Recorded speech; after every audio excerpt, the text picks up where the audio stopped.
I sat at the dining table that Thanksgiving, trying to focus on the mashed potatoes in front of me. My mother's voice cut through the chatter like it always did. One son makes me proud. The other is still just a child playing with books. She laughed, but everyone knew she meant it. My brother Todd smiled across the table, his arm draped around Lauren, his fiancée. I caught Lauren's eyes on me, curious and confused. She did not know the whole story yet, but she was about to find out.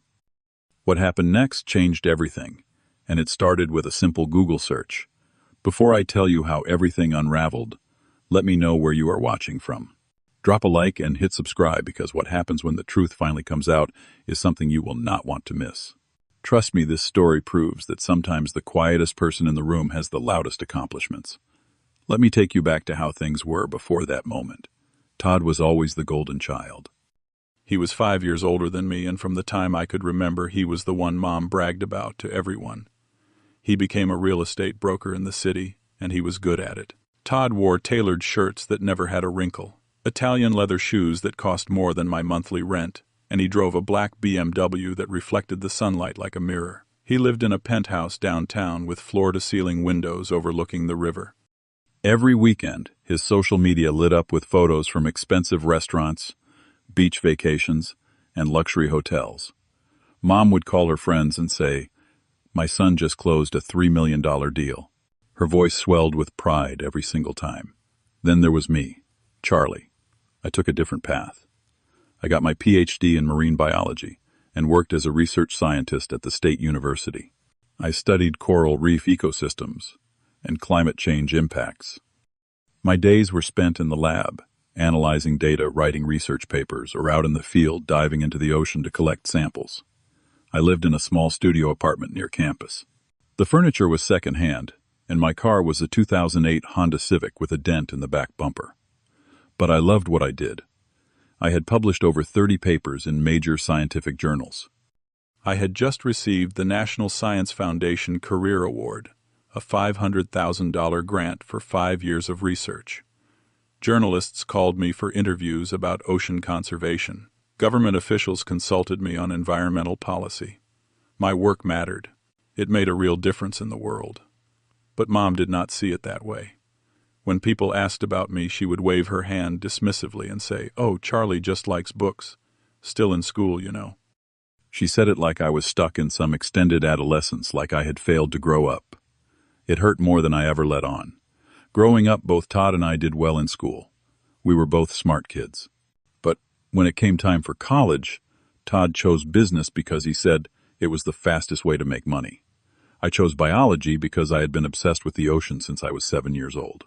I dreamed of protecting marine life, of understanding the mysteries beneath the waves.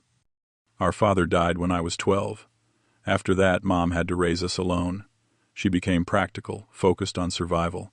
She pulled me aside once during high school and said, "Get a real job, Charlie. Something that pays bills." I understood her fear, but I could not let go of my dream. I worked hard, earned a full scholarship for my PhD, and poured everything into my research. When I graduated with my doctorate, I called Mom excited. She said, "Great, now when are you getting a real job?" When my first paper was published in Nature, one of the most prestigious scientific journals in the world, she said, "That is nice, honey," and then asked if I wanted her old couch. When I won the NSF award, I could barely contain my excitement. I called her immediately. She asked, "How much money is that? Can you finally buy a house?" I explained. It was research funding, not personal income. She sighed. "So you still have no money?" I stopped trying to make her understand after that. I loved my work. Every morning I woke up excited to dive into new data to discover something that could help save dying reefs. But every family gathering felt like walking into a courtroom where I had already been found guilty. At dinners, Mom would spend an hour asking Todd about his latest property sales. When she turned to me, she would say, "Still doing that fish thing?" I would try to explain my research, but her eyes would glaze over. She would pivot back to Todd within minutes. When relatives asked about us, she would light up talking about Todd and then add, "Oh, and Charlie is still figuring things out." There was one moment that hurt more than the rest. I was invited to give a talk at a TEDx event about ocean conservation. It was a huge honor. I told Mom the date and said I would love for her to come. She said she could not make it. She had to help Todd pick out furniture for his new office. I stood on that stage and looked out at the audience, scanning for her face, even though I knew she would not be there. After that, I stopped sharing my achievements with my family. I told myself it did not matter. My work spoke for itself. The world heard me even if they did not. But deep down, I still wanted my mother to see me. I wanted her to be proud just once. Then Todd announced his engagement, and everything started to shift. It was a Friday evening when Todd called. I was in my apartment reviewing data from a recent dive when my phone buzzed. I answered and heard his voice excited and loud. "I am engaged." I sat up, genuinely happy for him. "That is amazing, man. Congratulations." He went on about the proposal, how he had taken Lauren to a rooftop restaurant and gotten down on one knee.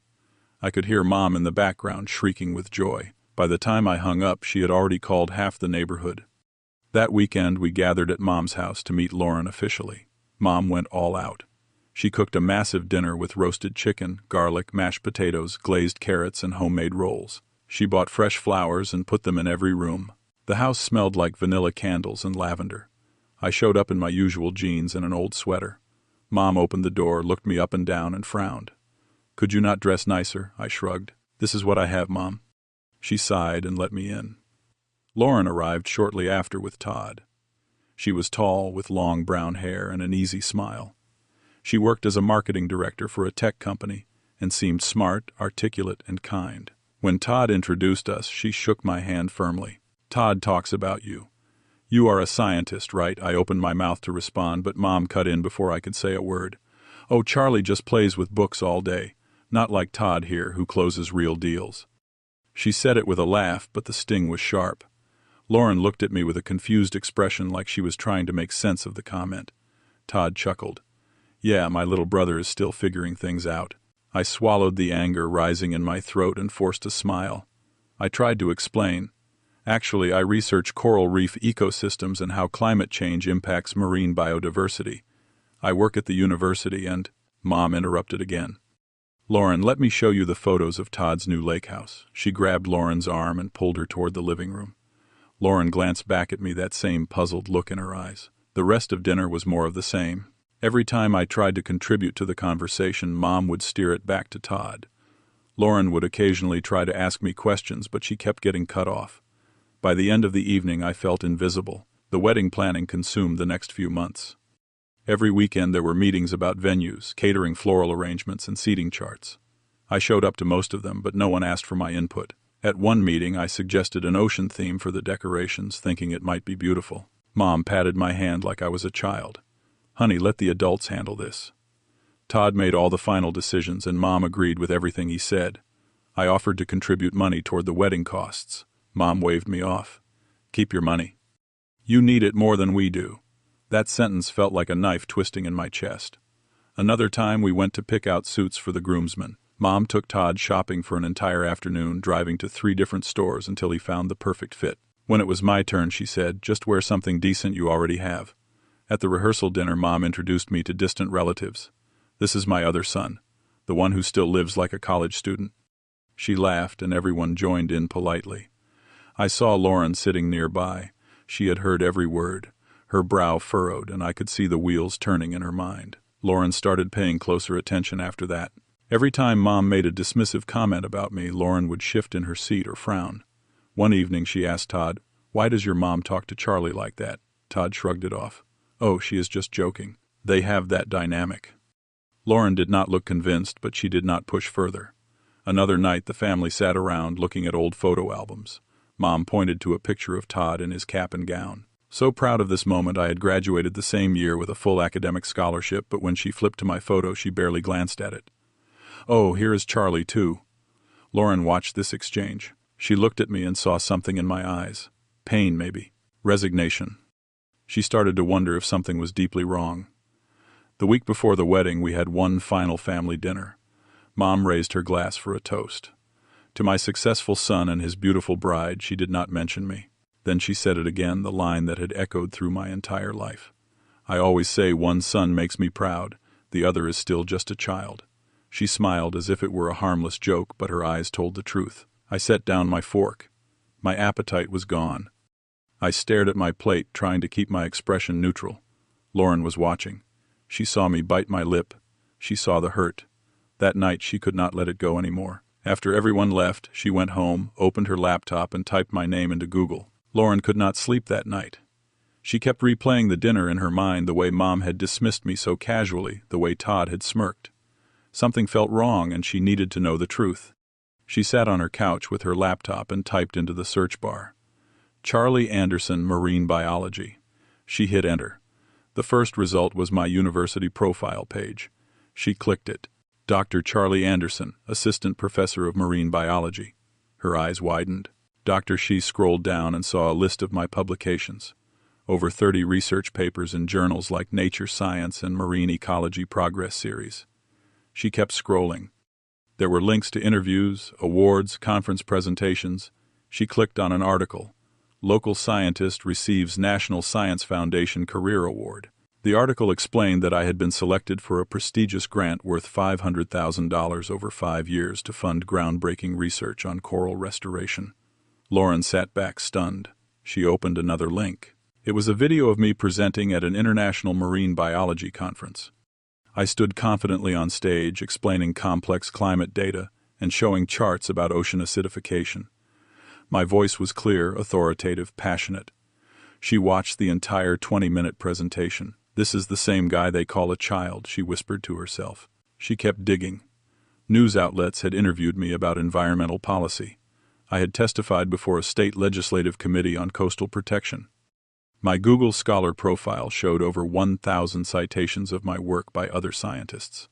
Lauren sat there until 2 in the morning, her mind racing. How could Todd and his mother treat someone like this? How could they not see what he had accomplished? The next morning she called Todd. Her voice was tight. "Did you know your brother has a PhD and just won a national award?" There was silence on the other end.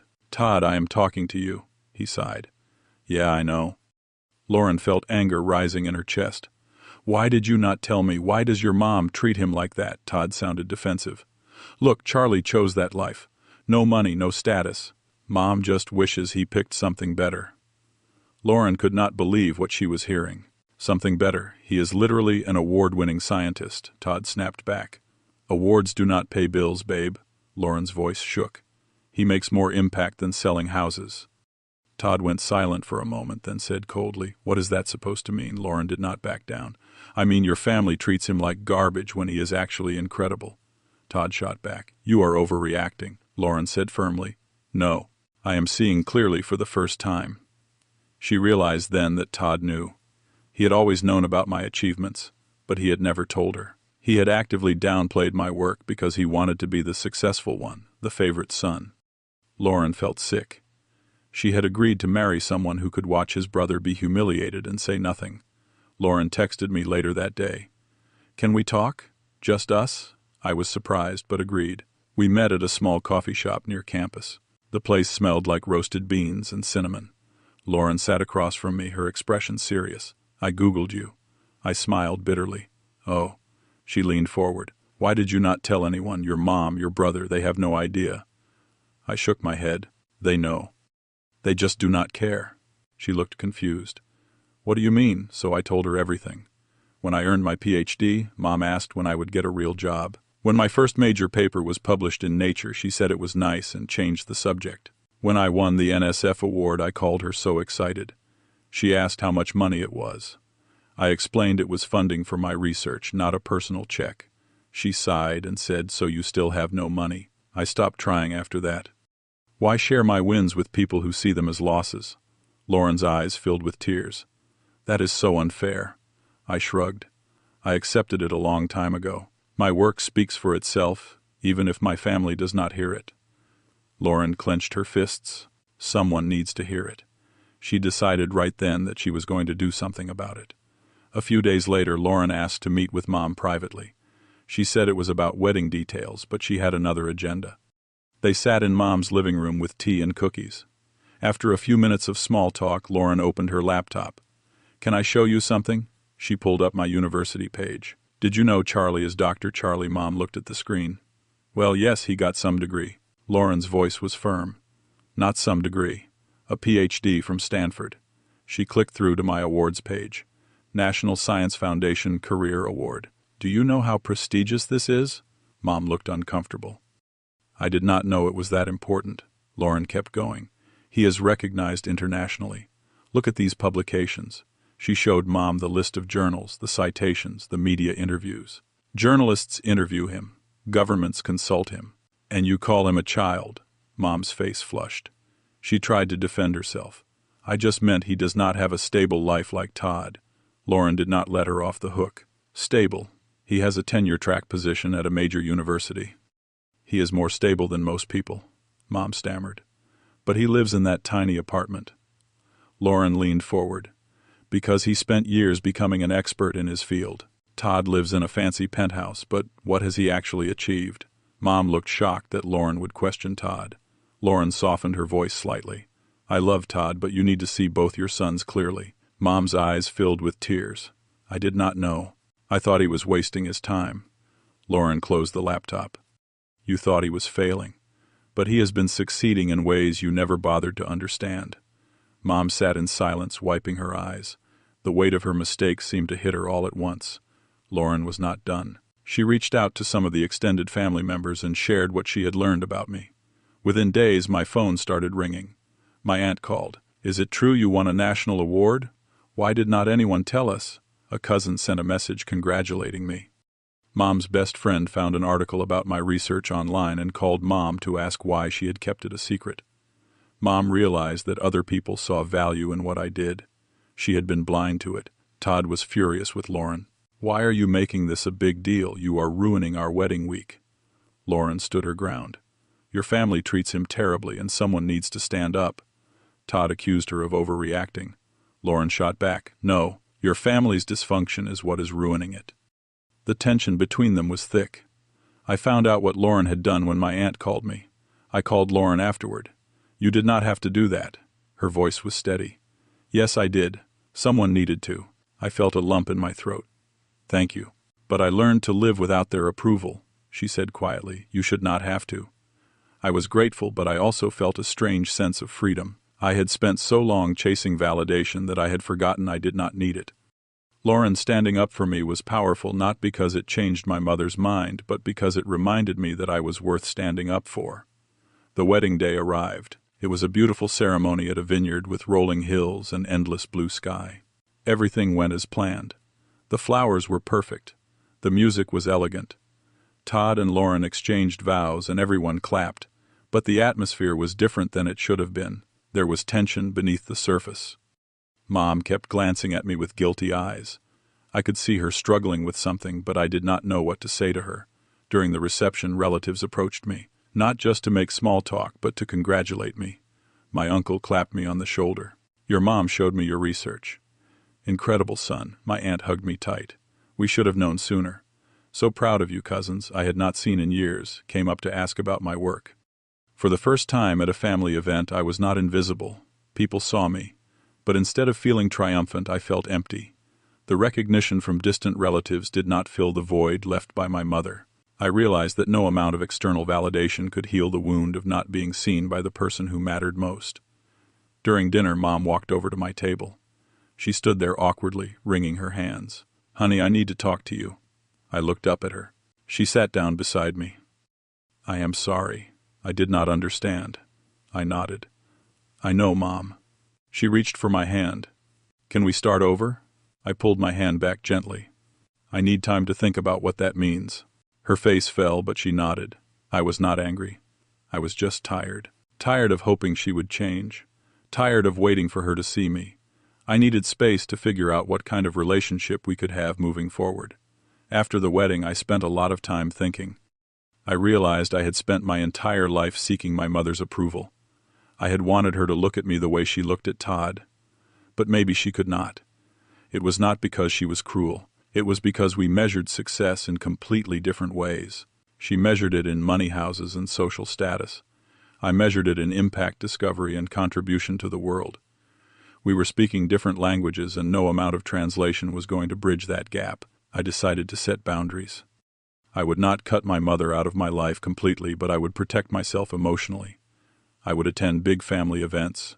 I would call her occasionally to check on her health, but I would not share my work with her anymore. I would not seek her approval. I would invest my energy where it was valued. My students adored me. My colleagues respected me. The scientific community recognized my contributions. That was enough. Lauren and I became close friends after the wedding. There was no romance between us, just genuine friendship. She understood me in a way Todd never had. She would text me randomly. "How is the research going?" She asked about my projects and celebrated my wins. I was grateful to have someone in the family who truly saw me. Her relationship with Todd was strained for a while. She was disappointed in how he had treated me, and they had to work through that. But they were trying. A few months later, Todd called me. His voice was hesitant. "Look, I am sorry. I was jealous." I appreciated his honesty. "I know." He asked, "Can we be better?" I said, "We can try." Our relationship would never be what it was when we were kids, but at least we were being honest now. That was a start. Life moved forward. A few months after the wedding, I received funding for a major new project. It was a multi-year study on coral reef restoration in the Pacific. I would spend 6 months in the field diving every day working with an international team of scientists. I was thrilled. When I told Mom, her first response was, "That sounds dangerous." I replied calmly, "It is my life's work, Mom." She was quiet for a moment, then said, "Be safe. I love you." It was the first time in years I felt like she actually cared about me as a person, not as a reflection of her expectations. It was not perfect, but it was something. I flew out to the research site with a sense of peace I had not felt in years. I was no longer carrying the weight of trying to prove myself. I dove into the ocean and saw the coral reef stretching out before me, vibrant and alive. This was where I belonged, not in my mother's spotlight, but in the vast, quiet depths of the ocean where my work actually mattered. I learned something important through all of this. Your value does not come from other people, not even from your parents. I had spent so many years desperate to be seen, but the truth was I had always seen myself. That was what mattered most. External recognition is a bonus, not a requirement. I was not angry at my mother anymore. I understood that she had her own limitations, her own fears shaped by loss and hardship. But I also would not let her limitations define my life. The greatest freedom is the freedom from needing to prove yourself. The freedom to live authentically, to follow your passion whether or not anyone understands. The freedom to choose who gets to be close to you, who gets to know your story. I chose to give my energy to the people and work that gave energy back. That was the key to peace. Tonight I am sitting on a research vessel under a sky full of stars. The ocean is calm and the air smells like salt. I think about my family, about everything that happened. I do not regret any of it. Every rejection, every dismissive comment, every moment of being overlooked brought me here. It made me stronger. It made me free. Maybe that is the lesson. Sometimes the people who do not believe in you give you the greatest gift. They force you to believe in yourself. And once you do that, nothing can stop you. Not their doubt. Not their misunderstanding. Nothing. You become unstoppable, not because you proved them wrong, but because you stopped needing to prove anything at all. Have you ever felt unseen by the people who should see you most? Have you ever had to choose between approval and authenticity? Drop a comment below and share your story. If this resonated with you, hit that like button and subscribe so you do not miss more real-life stories like this one. Share this with someone who needs to hear it today. Thank you for listening, and remember, your worth is not determined by who sees it. It is determined by the impact you make and the truth you live. Stay strong, stay true, and keep making waves.